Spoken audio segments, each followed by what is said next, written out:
kalau pahala kebaikan apapun itu akan berlipat ganda. Tidak hanya puasa. Atau bingung? Rapet sih kalau Sudah terjadi perbedaan pendapat. Kalau mulai takbiratul ihram, takbir mau rukuk, bangkit, tangannya agak dibuka dikit. Nah, dibuka dikit nggak gini. Ya. Jadi santai nanti gerakannya. Allahu Akbar. Allahu Akbar. Allahu Akbar. Terus sekarang rukuk, tangannya dibuka digenggam.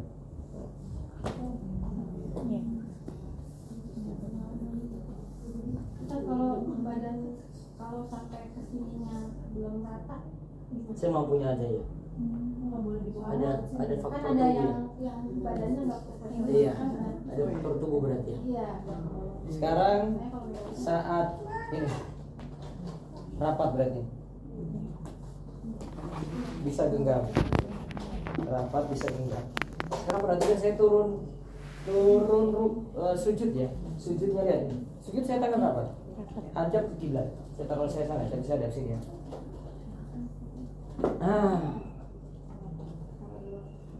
Ini rapat nih.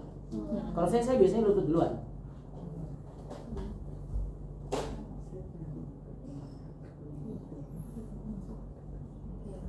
Ibu apa duluan?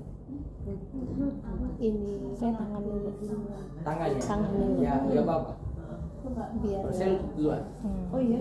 Ya mungkin saya sudah agak tua jadi saya lutut duluan.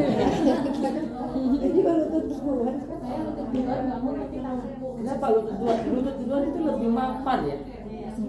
Artinya nggak gerak-gerak lagi tuh. Saya nggak perlu cari posisi. Tapi kalau saya tangan duluan saya cari posisi. Pas nggak ya? Ada gitu. Ya. Kalau lutut duluan ini sudah pas nih. Oh. Ya kan? Nah ini yang saya bilang ini rapat. Rapat hadap kiblat. Hadap kiblat. Ini sejajar ini. Kalau saya yang belakang nggak dibuka sedikit. Nah, ini Allahu Akbar. Nah, rapat lagi. Posisinya rapat, ini rapat. Untuk posisi tangan laki-laki perempuan sama. Sama. Bukan perempuan begini. Nah, ini rapat ini tadi ya. Kecuali tahiyat. Tahiyat Allah, tahiyat akhir ya. Lihat tahiyat Allah, tahiyat akhir, lihat tangannya. Tadi rapat. Ini rapat ya, tetap ini rapat. Yang tangan kanan posisinya dari awal itu sudah jari telunjuk dengan jari jempol itu di sampingnya. Nah, gini belum syarat. Tahiyatulillah sallallahu alaihi wa sallam. Assalamualaikum ya Nabi warahmatullahi wabarakatuh. Assalamualaikum warahmatullahi wabarakatuh. Syahadu an la ilaha illallah. Ini baru isyarat. Saya lagi tunjukkan ini rapat. Ini tangan kanan itu jari jempol di samping, jari telunjuk ini lagi mau siap isyarat. Gitu. Begini dulu, ketika isyarat, ini kalau pakai isyaratnya di ilallah. Ada yang dari awal juga. Bisa juga. Kalau saya dari ilallah saja. Terus sudah selesai tutup. Pandangan tidak lebih dari jari telunjuk. Jadi bukan di situ. Bukan ke tempat sujud. Saat sholat itu asalnya pandangan ke tempat sujud kecuali saat tahiyat lihat ke jari tidak lebih dari jari. Jelas itu? Jadi posisinya tadi dari atas sampai bawah itu ada yang renggang, ada yang begini, ada yang rapat, ada yang dari segala itibak. Makin bisa bedakan, makin afdol. Karena ngikutin. Nah, karena ikutin Nabi yang jelaskan itu nanti hadis-hadis nanti yang para ulama jelaskan aja. Tuh, ingat orang tidur itu di tengkuk ini ada 3 ikatan setan. 3 ikatan ini bisa lepas kalau kita segera zikir setelah bangun tidur, berwudu, kemudian laksanakan sholat. 3 ikatan setan itu akan lepas. Apa amalannya tadi? Zikir, wudu dan sholat. Berwudu, kemudian sholat. Zikir apa? Bisa praktekkan zikir bangun tidur. Alhamdulillahilladzi ahyana ba'dama amatana wa ilaihi. Nah, dalam hadis itu disebutkan 3 ikatan ini lepas. Di setiap ikatan itu akan setiap ikatan itu setan akan rayu-rayu kayak gini, bisiki seperti ini. Lailun tawilun farkut. Malam masih panjang. Malam masih panjang. Sudah tidur aja. Sekarang juga masih hujan. Semuanya masih empuk, masih enak. Ya kan gitu ya, pernah ya? Sering malah. Nah, ini masih ada itu, dibisiki terus, maka harus dilepas. Lepasnya gimana? Tadi 1 ikatan lepas dengan kita itu bangun lalu zikir. 1-nya lepas lagi ketika bangun berwudu. 1-nya lepas lagi kalau laksanakan sholat. Sholatnya di sini bisa jadi dia sholat tahajud, bisa jadi dia witir, bisa jadi langsung waktu subuh berarti qobliyah subuh atau dia sholat subuh. Yang penting dia sholat. Nah, masalahnya kalau tidak dilakukan tadi, Nabi SAW katakan di akhir hadis ini, jika tidak melakukan seperti ini dia tidak ceria dan jadi malas-malasan. Makanya orang itu malas di pagi hari itu karena bangun subuhnya telat. Sesungguhnya bangun malam itu untuk tahajud. Nah, itu diterjemahkan kayak gitu. Bangun malam itu untuk tahajud. Berarti tahajud itu dengan bangun dulu. Tanpa tidur nggak disebut tahajud. Jadi siapa yang sholat tahajud? Nah, ini di bulan Ramadan saya lagi bahas. Walaupun hanya 2 atau 4 rakaat, dia pilih 2 boleh, pilih 4 boleh. Lalu menutup dengan sholat witir.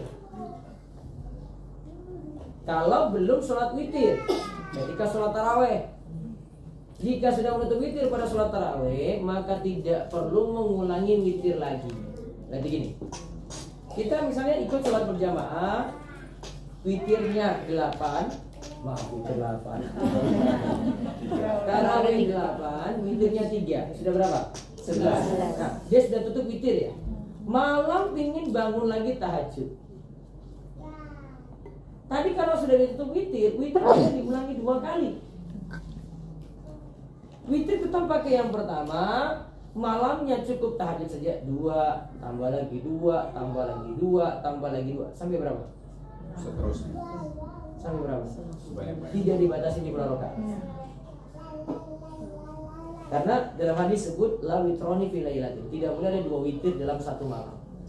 Artinya gini, seandainya sekarang kita itu bangun kebiasaan habis sholat isya, saya langsung witir setelah ba'da isya ya, saya langsung witir.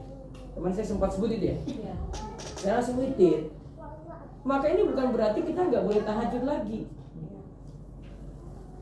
Tahajud masih boleh, yang penting apa? Witir yang pertama tadi tidak perlu dikerjakan witir lagi untuk kali kedua. Cukup witirnya 1 kali saja. Baik, itu sudah amalan kedua. Sekarang amalan ketiga, kabulnya doa. Nah, dalam hadis disebutkan Rabb kita tabaraka wa ta'ala turun ke langit dunia ketika tersisa sepertiga malam terakhir. Siapa yang berdoa kepadaku, kata Allah, maka akan aku kabulkan. Siapa yang minta kepadaku, maka akan aku beri. Siapa yang minta ampunan kepadaku, maka akan aku ampuni. Terus yang berikutnya, di waktu sahur, makanlah sahur lalu menyantapnya. Ingat tasahharu fa inna fis sahuri barakah. Makan sahurlah kalian karena dalam makan sahur terdapat keberkahan. Walaupun cuma dengan air putih saja. Sebagian orang itu dia nggak mau makan sahur berat-berat. Mungkin malam-malam pertama, tapi malam berikutnya sudah saya air putih aja deh. Yang penting air putih saja sudah kuat, ya sudah kuat, itu sudah disebut sahur. Nggak apa-apa, itu sudah sahur itu. Yang penting niatnya kita ingin kuatkan diri untuk puasa pada hari ini. Ya, sahur tidak disyaratkan makanannya apa, yang penting bisa nikmati santapan ketika itu walaupun air putih. Nah, paling afdal nanti kita lihat di berikutnya. Kita lihat yang kelima, sambil menunggu azan subuh perbanyak istighfar. Jadi di waktu sahur itu perbanyak istighfar dan menyempatkan membaca Al-Qur'an. Ya, gunakan kesempatan untuk banyak baca Al-Qur'an karena di halaman 13 di sini sebutkan Nabi SAW pernah makan sahur bersama sahabat. Kemudian ditanya berapa lama waktu makannya, sekitar membaca 50 ayat Al-Quran. Oh, berarti kebiasaan sahabat itu saat sahur mereka itu baca Al-Quran, sehingga mereka sebut sekitar membaca 50 ayat Al-Quran. Lalu yang keenam, waktu makan sahur berakhir ketika azan subuh berkumandang atau masuknya fajar subuh. Berarti kalau sudah terbit fajar subuh tepat waktu, suatu kesalahan adalah merasa makannya itu masih boleh lanjut. Bahkan makannya diteruskan sampai selesai. Bahkan satu piring dirampungkan sampai azan selesai. Nangguh. Protes entar. Mak, aku masih kecil, aku disuruh makan. Nggak boleh. Iya.